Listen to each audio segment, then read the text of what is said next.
All right, let's talk about this, because it's been bugging me for days now. Mitchell Robinson is gone. He's a Boston Celtic. Say that sentence out loud, and tell me it doesn't sting a little, because it stings me every single time. And look, before anybody jumps in the comments and says, we still have Karl Anthony Towns.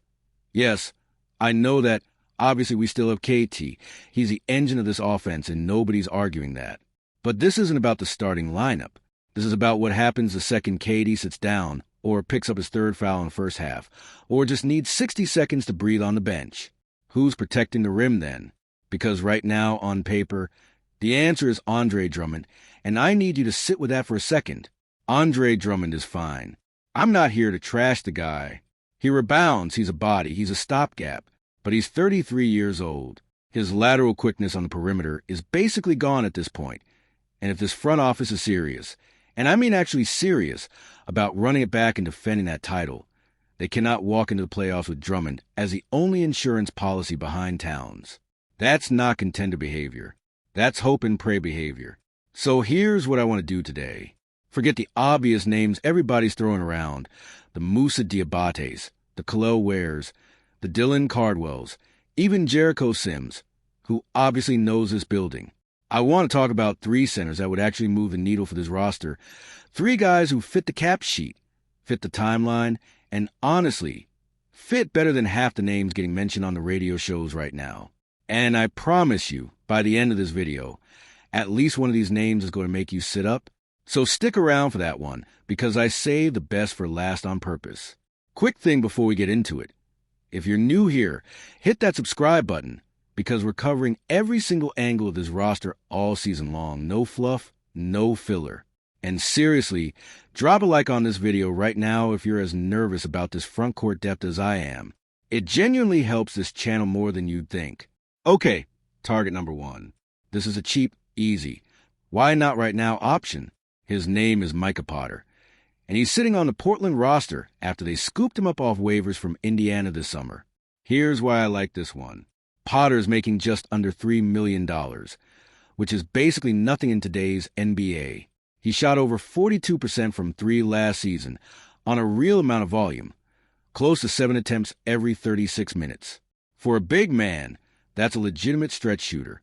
Now, does he crash the offensive glass as hard as you want? Not really, because he's spacing to the arc instead of standing under the rim. But at 6'9", he still holds his own on the defensive boards. And honestly, spacing the floor next to KT is not the worst problem to have.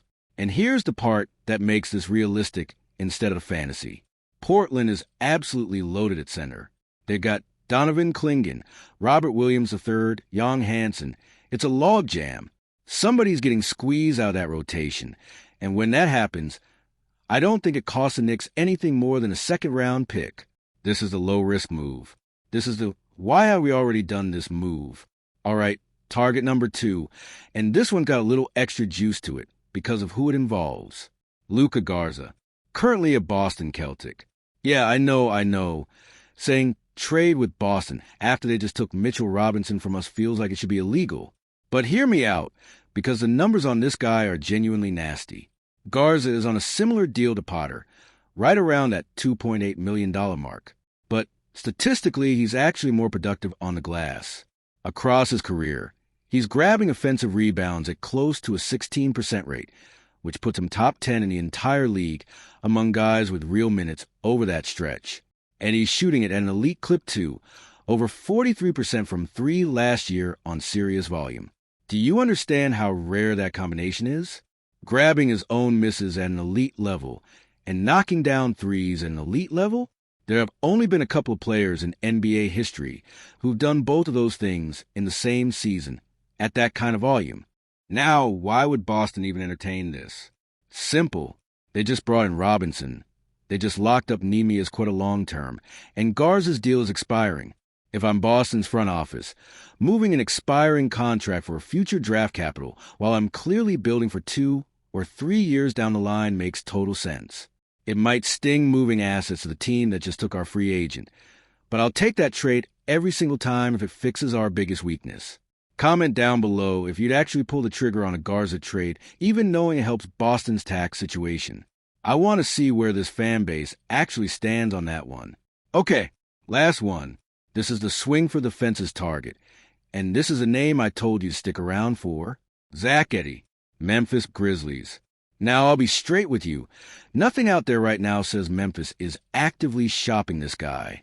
So, temper expectations a little. But think about the situation he's actually in down there. He's dealt with multiple ankle surgeries already at just 24 years old. And on top of that, he doesn't exactly mesh with Cam Boozer in the front court.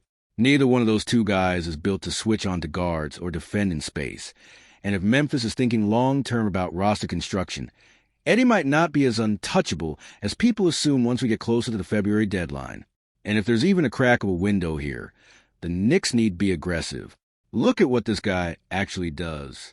7'3", fifth in the entire league in offensive rebounding rate.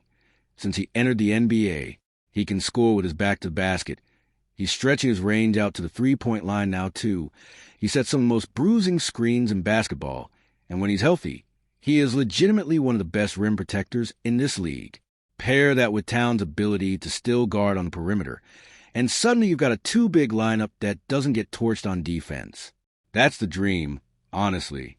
Now I won't lie to you, this one's not cheap. His salary means Deuce McBride and Packham Dady almost certainly have to be in any package, plus more, probably a first-round pick swap on top of everything else. That's a real cost. But he's still got 2 years left on his rookie deal, which means the money fits our cap sheet perfectly for right now. And honestly, this front office has shown they're not scared to get aggressive when the timeline calls for it. So that's the list. A cheap depth flyer in Potter, a spacing and rebounding weapon in Garza, and a genuine home run swing in Edey. Personally, I think the front office needs to be doing this work right now, not waiting until March when the good options are already gone and we're stuck settling for whatever's left on the buyout market. Before you go, tell me in the comments which one of these three you'd actually want New York to go get. Potter for the value, Garza for the two-way skill set, or Edey for the ceiling. I read every single comment on these videos, so don't be shy. And if this breakdown actually gave you something to think about, do me a favor and smash that like button. It genuinely tells the algorithm to put this in front of more Knicks fans. And subscribe if you haven't already so you don't miss the next update the second more trade buzz starts leaking out. All right, that's it for this one. Knicks fans, as always, stay locked in. We'll see you in the next video.